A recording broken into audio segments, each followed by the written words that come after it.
So Punarvika కోసం అయితే government good news చెప్పింది. తన ట్రీట్మెంట్ కోసం గవర్నమెంట్ తను చేయాల్సిన సాయం అంతా చేస్తుంది. అండ్ మనం చేసిన పోరాటం గవర్నమెంట్ వరకు వెళ్ళింది.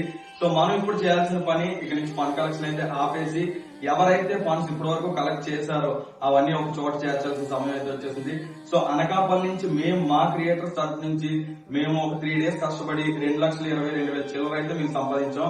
అండ్ అలాగే అచ్యుతాపురం నుంచి వచ్చేసి 96,313 రూపాయలు అయితే ఒక రోజులో కలెక్ట్ చేసాం.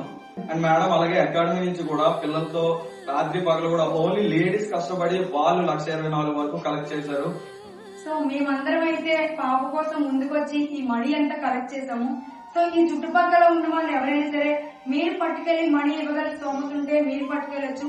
లేదు మమ్మల్ని నమ్మి మీ మనీ తెచ్చి మాకు ఇచ్చిన, లేదంటే మీ ఏరియాస్ మాకు ఇన్స్టాగ్రామ్ లో డిఎం చేసిన, మేము వచ్చి మనీ కలెక్ట్ చేసుకొని తీసుకొని నమ్మకంతో మేమైతే పట్టుకెళ్లి ఆ పాపకు చేస్తాము. సో నమ్మకంలో ప్రతి ఒక్కరు కూడా మాకు డిఎం చేయండి. అండ్ మేము కూడా మీ దగ్గరకు వచ్చి మనీ తీసుకుంటాము.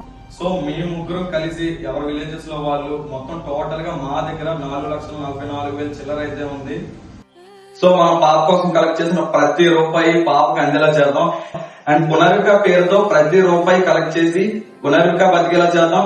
అండ్ సేమ్ డిసీజ్ తో సఫర్ అవుతున్న ప్రతి ఒక్కరికి సహాయపడేలా చేద్దాం. సేవ్ పునర్విక. సేవ్ పునర్విక.